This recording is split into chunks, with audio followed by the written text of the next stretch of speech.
ദൈവത്തിരുനാമത്തിന് സ്തോത്രം ചെയ്യുകയും സ്തുതിക്കുകയും ചെയ്യുന്നു. കർത്താവിനാൽ അനുഗ്രഹീതരായ ദൈവത്തിൻ്റെ ദാസീദാസന്മാരെ, ദൈവമക്കളെ, അനുഗ്രഹീതമായ നല്ല ദിവസത്തിനായിട്ട് ദൈവത്തിന് സ്തോത്രം ചെയ്യുന്നു. വിശേഷിയാൽ ഇന്ന് ജൂലൈ മാസത്തിൻ്റെ അവസാനത്തെ ദിവസം, ഈ വർഷത്തിൻ്റെ 7-ാം മാസവും നമ്മൾ കടന്നു പോകുകയാണ്. അനുഗ്രഹിക്കപ്പെട്ട പ്രാർത്ഥനകളുണ്ടായിരുന്ന, ഒരുപാട് ദൈവികമായിരിക്കുന്ന ബോധം നമ്മുടെ അകത്ത് തരികയും ദൈവിക വാഗ്ദത്തങ്ങളാൽ നമ്മുടെ ഉള്ളം നിറയ്ക്കുകയും ചെയ്ത് അനുഗ്രഹിക്കപ്പെട്ടൊരു മാസമായിരുന്നു പ്രാർത്ഥനക്കാരെ സംബന്ധിച്ച് ഈ മാസം.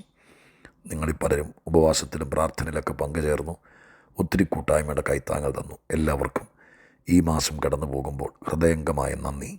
ഈ പ്രാർത്ഥിച്ചതെല്ലാം ഓഗസ്റ്റ് മാസത്തിലേക്ക് കയറുമ്പോഴേക്കും മറുപടിയായി ദൈവം നമ്മുടെ വീട്ടിൽ, നമ്മുടെ കയ്യിൽ തരട്ടെ എന്നുള്ള പ്രാർത്ഥനയോടെ വചനം തന്നും വാക്കുപാലിച്ചും നമ്മുടെ ജീവിതത്തെ ഏറ്റവും ധന്യമാക്കാൻ എപ്പോഴും നമ്മോട് കൂടെയുള്ള നമ്മുടെ ദൈവത്തിന്, നമ്മുടെ കർത്താവിന്, പരിശുദ്ധാത്മാവാം സർവശക്തിയുള്ള വഴികാട്ടിക്ക് എല്ലാ സ്തോത്രവും സ്തുതിയും മഹത്വവും എല്ലാം കരയറ്റിക്കൊണ്ട് വചനം കേൾപ്പാൻ താല്പര്യം കാണിക്കുന്നവർക്ക് ഹൃദയം നിറഞ്ഞ നന്ദിയും വന്ദനവും പറഞ്ഞുകൊണ്ട് ഇന്നത്തെ ചിന്തയിലേക്ക് ഞാൻ നിങ്ങളെ നയിക്കുകയാണ്.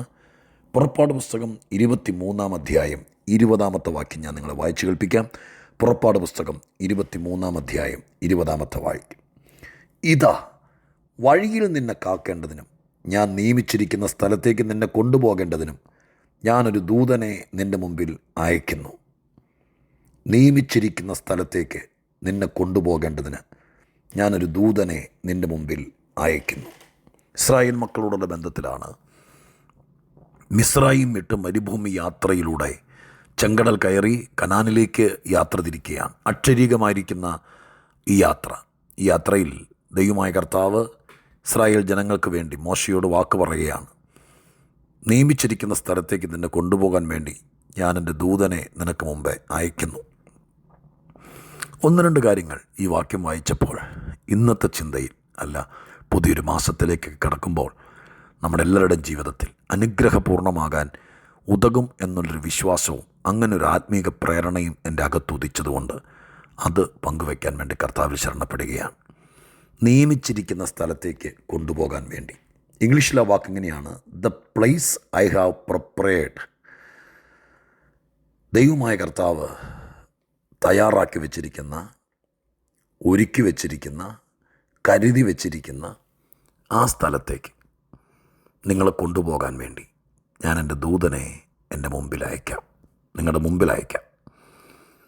ഈ വാക്യത്തിൽ നിന്ന് പ്രഥമ ദൃഷ്ടിയ നമ്മയൊക്കെ ദൈവമായ കർത്താവ് കരുതി വച്ചിരിക്കുന്ന ഓരോരുത്തരുടെയും ജീവിതത്തിനകത്ത് സർവശക്തനായ ദൈവത്തിൻ്റെ കരുണയാലും കൃപയാലും അവരുടെ ഉയർച്ചയ്ക്ക്, നന്മയ്ക്ക്, അവരുടെ സമാധാനത്തിന്, സ്വാതന്ത്ര്യത്തിന്, അവരുടെ വളർച്ചയ്ക്കൊക്കെ വേണ്ടി നമ്മുടെ ദൈവം നോക്കി വയ്ക്കുന്ന, കരുതി വയ്ക്കുന്ന, തയ്യാറാക്കി വയ്ക്കുന്ന സ്ഥലങ്ങളുണ്ട്.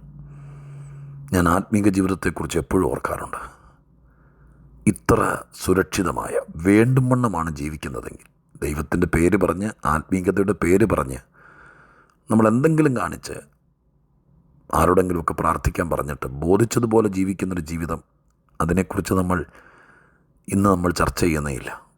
എന്നാൽ ഇന്ന് ഭക്തിയുള്ള ജീവിതം നയിക്കുന്ന, ദൈവത്തിൻ്റെ പ്രമാണത്തിന് വേണ്ടി ഉറച്ചു നിൽക്കുന്ന, കർത്താവിനെ അനുസരിക്കുന്ന, ദൈവത്തെ ഒത്തിരി സ്നേഹിക്കുന്ന, ഈ ലോകത്തിലുള്ള എന്തിനേക്കാൾ ദൈവം പറഞ്ഞതിന് വില കൊടുക്കുന്ന ഒരു ജീവിതം, അതിനാണല്ലോ ഈ ആത്മീക ജീവിതം എന്നൊക്കെ പറയുന്നത്. ഏതെങ്കിലും ഒരു ക്രിസ്തീയ ഭവനത്തിൽ ജനിച്ചതുകൊണ്ടോ, പ്രാർത്ഥനക്കാരുമായിട്ട് ബന്ധമുള്ളതുകൊണ്ടോ, പ്രാർത്ഥിക്കുന്നതിൻ്റെ പേരിൽ എന്തെങ്കിലുമൊക്കെ കൈത്താങ്ങലും സഹായം ചെയ്തതുകൊണ്ടെല്ലാം ഈ പറയുന്ന കാര്യങ്ങൾ സംഭവിക്കും എന്നതല്ല പറയുന്നത്. അതിലൊക്കെ ഉയർന്ന ചിന്തയാണ്.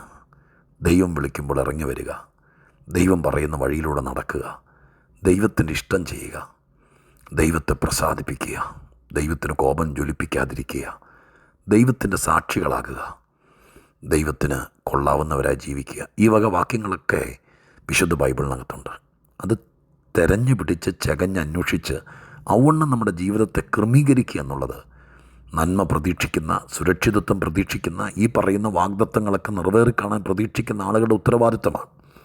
ഞാൻ പറയുന്നത് അങ്ങനെ ഒരു ജീവിതമാണ്. ദൈവമായിട്ട് നല്ലൊരു ബന്ധം, ഒരപ്പൻ മകൻ ബന്ധം. ഏതോ ഒരു അജ്ഞാത ലോകത്ത്, ഞാൻ എപ്പോഴും പറയുന്ന പോലെ, ദൈവം ഉണ്ടെന്നൊരോർമ്മയിൽ ഈ ഭൂമിയിൽ ബോധിച്ചതുപോലെ ജീവിക്കുകയല്ല, എൻ്റെ കൂടെയുണ്ട്, ഞാൻ ദൈവത്തിലാണ് ജീവിക്കുന്നതും ചരിക്കുന്നതും നടക്കുന്നതുമെല്ലാം എന്ന ബോധ്യത്തോടെ ജീവിക്കുന്ന ഒരാൾ, ആ ആളെ സംബന്ധിച്ചിടത്തോളം എത്ര ഉത്തരവാദിത്തമാണ് ദൈവം അവരോട് ചെയ്യുന്നതെന്നറിയാമോ? അതിൻ്റെ ഏറ്റവും പ്രധാനപ്പെട്ടൊരു വാക്കാണ് ഈ പറഞ്ഞിരിക്കുന്നത്. അങ്ങനെ ഇറങ്ങിത്തിരിച്ച് ചെങ്കടൽ കയറി കഴിഞ്ഞപ്പോൾ, കുറച്ചുകൂടെ മുന്നോട്ട് പോയി കഴിഞ്ഞപ്പോൾ, ഇവർക്ക് വേണ്ടി ദൈവം പറയുക, ഞാൻ നിങ്ങൾക്ക് വേണ്ടി തയ്യാറാക്കി വെച്ചിരിക്കുന്ന, നിയമിച്ചിരിക്കുന്ന എന്ന് മലയാളത്തിൽ വളരെ നോക്കി വെച്ച് ക്രമീകരിച്ച് സെറ്റിൽഡ് ചെയ്ത് വെച്ചിരിക്കുന്ന ഒരു പ്രധാന സ്ഥലം, അവിടേക്ക് നിങ്ങളെ നയിക്കാൻ ഞാൻ അതിൽ നിന്നൊരാശയം പറയാം. എൻ്റെ നിങ്ങളുടെയൊക്കെ ജീവിതത്തിൽ ഉയർച്ചയ്ക്കും വളർച്ചയ്ക്കും ദൈവം നോക്കി വയ്ക്കുന്നൊരു സ്ഥലമുണ്ട്. അത് സമയമാകുമ്പോൾ ദൈവമായ കർത്താവ് ആ സ്ഥലത്തേക്ക് നമ്മളെ എത്തിക്കാനുള്ള വഴി തുറക്കും, നമ്മളെ വിളിച്ചിറക്കും. അവിടെ നമ്മൾ മസിൽ പിടിക്കരുത്, പുറകോട്ട് നിൽക്കരുത്, അതിന് മനസ്സ് കാണിക്കണം, ദൈവത്തെ അനുസരിക്കാൻ തയ്യാറാകണം. ഒരു പക്ഷേ ഈ ജൂലൈ മാസത്തിലെ സന്ദേശങ്ങൾക്കകത്തെല്ലാം നിങ്ങളോട് കർത്താവ് പറഞ്ഞോ എന്ന് എനിക്കറിയില്ല. ഞാൻ വിശ്വസിക്കുന്നു നിനക്ക് വേണ്ടി തയ്യാറാക്കി വെച്ചിരിക്കുന്ന വലിയ നന്മയിലേക്ക്, ഉയർച്ചയിലേക്ക്, അനുഗ്രഹത്തിലേക്ക്, നിന്നെ ഉയർത്താൻ, നിന്നെ മാനിക്കാൻ, നിൻ്റെ കഷ്ടങ്ങൾ തീർക്കാൻ, നിൻ്റെ സമാധാനം പൂർണ്ണമാക്കാൻ, വേദപുസ്തകത്തിൻ്റെ ഭാഷയിൽ പറഞ്ഞാൽ നിങ്ങളുടെ സന്തോഷം പൂർണ്ണമാകാൻ ഞാൻ നിയമിച്ചിരിക്കുന്നൊരു പ്ലേസ് ഉണ്ട്. ദൈവം കണ്ടുവച്ചിരിക്കുന്ന സ്ഥലം. ആ സ്ഥലത്തേക്ക് അവിടെ ചെന്നെങ്കിലേ നമുക്ക് സ്വസ്ഥത കിട്ടുള്ളൂ. അവിടെ ചെന്നെങ്കിലേ നമുക്ക് ദൈവിക പ്രതീക്ഷയ്ക്ക് വകയുണ്ടാകുള്ളൂ. അടുത്ത വാചകം, അവിടേക്ക് നിന്നെ കൊണ്ടുപോകേണ്ടതിന് ഞാൻ നിനക്ക് മുമ്പ് എൻ്റെ ദൂതനെ അയക്കാം.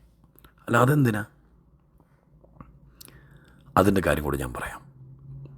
ദൈവമായ കർത്താവ് നിയമിച്ചിരിക്കുന്ന സ്ഥലത്ത് നീ എത്താതിരിക്കാൻ, നിൻ്റെ ഉയർച്ചയുടെ, നിൻ്റെ വളർച്ചയുടെ, നിൻ്റെ ജീവിതത്തിന് ദൈവമായ കർത്താവ് പ്ലാൻ ചെയ്ത് വെച്ചിരിക്കുന്ന സ്വർഗീയ സന്തോഷത്തിൻ്റെയും സമാധാനത്തിൻ്റെയും, നിങ്ങളൊരു ശുശ്രൂഷകനായാലും വിദ്യാർത്ഥിയാണെങ്കിലും ജോലി തിരക്ക് ഏതെങ്കിലും രാജ്യത്ത് ചെന്ന് പാർക്കുന്ന, വളരെ പ്രാർത്ഥനയോടെ കാത്തിരിക്കുന്നൊരു മകനോ മകളോ ആരുമാകട്ടെ, നിങ്ങളുടെ ഭാര്യയോ ഭർത്താവോ ബിസിനസ്സുകാരനോ ആരുമാകട്ടെ, നിങ്ങൾക്ക് ദൈവമായ കർത്താവ് കണ്ടുവച്ചിരിക്കുന്ന, നിങ്ങൾ ദൈവത്തിൻ്റെ ആളാണെങ്കിൽ സ്വർഗം കണ്ടുവച്ചിരിക്കുന്നൊരു മേഖലയുണ്ട്. അവിടേക്ക് എത്തുമ്പോഴാണ് ശരിക്കും പറഞ്ഞ പൊന്നു വിളയുന്നത്, പാനും തേനും ഒഴുകുന്നു എന്നൊക്കെയുള്ള ബൈബിളിൻ്റെ ഭാഷയില്ലേ, അവിടേക്കെത്താൻ. പക്ഷെ അവിടേക്ക് എത്തിക്കാതിരിക്കാൻ, വഴി തെറ്റിക്കാൻ, ആ ദേശത്തേക്ക് നീ ചെല്ലാതിരിക്കാൻ, വഴി തടയാനും, വഴിയിൽ നിന്നെ ഇല്ലാതാക്കാനും, വഴിയിൽ വെച്ച് നശിച്ചു പോകാനും, ദൈവത്തോട് പെറുപിറുക്കാനും, വഴി തെറ്റിക്കാനും ഒക്കെ ഭയങ്കര ശക്തികൾ ഈ ലോകത്തിനുണ്ട്. അതുകൊണ്ട് വിശ്വസ്തനായ ദൈവം ഒരു സ്ഥലം കരുതി വെച്ചു എന്ന് മാത്രമല്ല, ആ സ്ഥലത്ത് എൻ്റെ മക്കൾ എത്തണമെന്ന് ആഗ്രഹിക്കുന്ന അപ്പൻ എന്തോ ചെയ്തു എന്നറിയാമോ? നീ ആ സ്ഥലത്തെത്തണമെന്ന് ആഗ്രഹിച്ച് എൻ്റെ ദൂതനെ ഞാൻ നിനക്ക് മുമ്പ് വിട്ടേക്കാം. അപ്പോൾ എത്തേണ്ട സ്ഥലത്ത് എത്താതിരിക്കാൻ, തടസ്സങ്ങൾ നേരിടാൻ, വഴി തടയാൻ, നിന്നെ കറക്കി ചിറ്റി ആയുസ് പാഴാക്കാൻ ഇവിടെ ഭയങ്കരമായിരിക്കുന്ന അജണ്ടകൾ, അന്ധകാര ശക്തികൾ തയ്യാറാക്കുമ്പോൾ ഈ ദൈവത്തെ അടിയുറച്ച് വിശ്വസിച്ചാൽ നിനക്ക് മുമ്പേ നീ എത്തേണ്ടിടത്തെത്താൻ സ്വർഗം തൻ്റെ ദൂതനെ അയക്കും. നിങ്ങൾക്ക് ഈ വാക്യം വിശ്വസിക്കാൻ പറ്റുന്നുണ്ടോ? കുറച്ചുകൂടെ ആത്മസംയമനത്തോടെ, വിനീത ഹൃദയത്തോടെ. ഇതാണ് ദൈവത്തിൻ്റെ സുരക്ഷിതത്വവും ദൈവം തൻ്റെ മക്കൾക്ക് വേണ്ടി ചെയ്യുന്ന കാര്യമെന്ന് മനസ്സുകൊണ്ട് വിശ്വസിക്കാൻ പറ്റുമെങ്കിൽ, ഇതെനിക്ക് അനുഭവിക്കണമെന്ന് ആഗ്രഹിക്കാൻ നിങ്ങൾക്ക് ഹൃദയമുണ്ടെങ്കിൽ, ദൈവമേ, ഞാനിതുവരെ ഉയർച്ച പ്രാപിച്ചിട്ടില്ല, മരുഭൂമിയിൽ കിടന്ന് കറങ്ങുക, മിസ്രൈമിൻ്റെ അതിര് കിടന്ന് അക്കരെ കയറാൻ പറ്റിയിട്ടില്ല, ചെങ്കടലിനിക്കരയാണ്. എനിക്ക് വേണ്ടി ദൈവം കരുതി വെച്ചിരിക്കുന്ന നന്മ എവിടാ? എൻ്റെ കുഞ്ഞിന് വേണ്ടി കരുതി വെച്ചിരിക്കുന്നത് എവിടാ? എൻ്റെ മോക്ക് വേണ്ടി ദൈവം എവിടാ സമാധാനത്തോടെ കരുതി വെച്ചിരിക്കുന്നത്? ഉണ്ട് ബ്രദറെ, ഉണ്ട് സിസ്റ്ററെ, എല്ലാവർക്കും വേണ്ടി ദൈവത്തിൻ്റെ കരുതലുണ്ട്. ഒരു ജന്മം ഇവിടെ തന്നിട്ട് പാഴാക്കി കളയാൻ ദൈവം ആരെക്കുറിച്ച് ഉദ്ദേശിക്കുന്നില്ല. നിശ്ചയമായും കൊണ്ട് കർത്താവിൻ്റെ ആത്മാവ് പ്രേരിപ്പിക്കുന്നു, നിനക്ക് വേണ്ടി നിയമിച്ചിരിക്കുന്ന സ്ഥലത്തേക്ക് നിന്നെ കൊണ്ടുപോകാൻ ഞാൻ എൻ്റെ ദൂതനോട് കൽപ്പിക്കും. താഴെ എഴുതിയിട്ടുണ്ട്, നീ അവനോട് വിഘടിക്കരുത്, നീ അവനെ ശ്രദ്ധിച്ചോളണം. ആ വാക്കുകൾ ശ്രദ്ധേയമാണ്. വേണമെങ്കിൽ നമുക്ക് അതിനെ നിസ്സാരവൽക്കരിച്ച് തള്ളിക്കളയാം. അതുകൊണ്ടാണല്ലോ താഴെ അങ്ങനെ എഴുതിയിരിക്കുന്നത്. കെട്ടിവലിച്ചൊന്നും അവിടെ കൊണ്ടുപോയില്ല. അനുസരിച്ചാൽ, കൂടെ പോയാൽ ദൈവം കരുതി വച്ചിരിക്കുന്ന ഒരു വലിയ കരുതലിനകത്ത്, ഒരു സുരക്ഷാ താവളത്തിനകത്ത്, സന്തോഷത്തിൻ്റെ ഒരു പർവ്വതത്തിൽ, സ്വർഗം കൊണ്ടെത്തിക്കും. ഓഗസ്റ്റ് മാസത്തിലേക്ക് കടക്കുക. ഇന്ന് ഈ മാസം തീരുക. ഞാൻ ആശംസിക്കുന്നു അടുത്ത മാസത്തേക്ക് കടക്കുമ്പോൾ ഒത്തിരി കരഞ്ഞതിന്, ഒത്തിരി പ്രാർത്ഥിച്ചതിന്, ഒരുപാട് ചോദിച്ചതിന് സ്വർഗത്തിൽ ദൈവം നിങ്ങൾക്കായി എനിക്കായി കരുതി വച്ചിരിക്കുന്ന കരുതലിൻ്റെ നന്മയിലേക്ക് നമ്മെ നയിപ്പാൻ, ഏത് തടസ്സങ്ങൾ നേരിട്ടാലും തടസ്സങ്ങളെ വകഞ്ഞു മാറ്റി നമ്മളെ കയ്യെ പിടിച്ച് കൊണ്ടുപോകാൻ ദൈവം തൻ്റെ ശക്തിയുള്ള ദൂതന്മാരെ ആക്കി വയ്ക്കട്ടെ. ഓഗസ്റ്റിൽ നിയമിക്കപ്പെട്ട സ്ഥലത്ത് നിങ്ങൾ അല്ല നിങ്ങളുടെ മക്കൾ ആരുമാകട്ടെ എത്തിച്ചേരട്ടെ.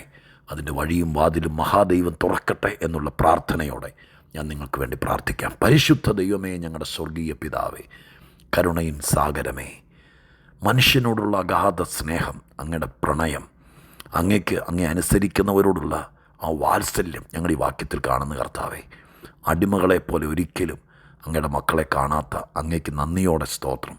എത്തേണ്ടിടത്തെത്താൻ ദൈവമായ കർത്താവ് നിയമിച്ചിരിക്കുന്നിടത്തെത്താൻ മുമ്പേ ദൂതനെ വിട്ട് തടസ്സങ്ങൾ മാറ്റി ദൈവം ആഗ്രഹിക്കുന്നവരെ ആഗ്രഹിച്ച തുറമുഖത്തെത്തിക്കുന്ന ദൈവമായിരിക്കാൻ ഞങ്ങൾ അങ്ങേ സ്തുതിക്കുന്നു. ഇത് കേൾക്കുന്ന അനേകർക്ക് അവരെങ്ങും എത്താത്തവരുണ്ട് കർത്താവേ, കറങ്ങി നിൽക്കുന്നവരുണ്ട്. എത്തേണ്ടിടത്തെത്താൻ സർവശക്തൻ കൽപ്പിക്കണം, ഇടയാക്കണം എന്ന് പ്രാർത്ഥിക്കുന്നു. പ്രാർത്ഥന കേട്ടതിന് നന്ദി, മഹത്വവും മാനമൊക്കെ കർത്താവിന് അർപ്പിക്കുന്നു. യേശുവിൻ്റെ നാമത്തിൽ ഞങ്ങളുടെ ജനത്തെ അനുഗ്രഹിക്കുന്നു. സ്വർഗസ്ഥനായ ദൈവം അടുത്ത മാസത്തേക്ക് കയറുമ്പോഴേക്കും ഒത്തിരി പേർക്ക് മുന്നടക്കാൻ ദൂതനയാക്കണം, അവരെത്തേണ്ടിടത്തെത്തണം. യേശുവിൻ നാമത്തിൽ പ്രാർത്ഥിക്കുന്നു. കേൾക്കണമേ സ്വർഗീയ പിതാവാം ദൈവമേ. ആമേൻ.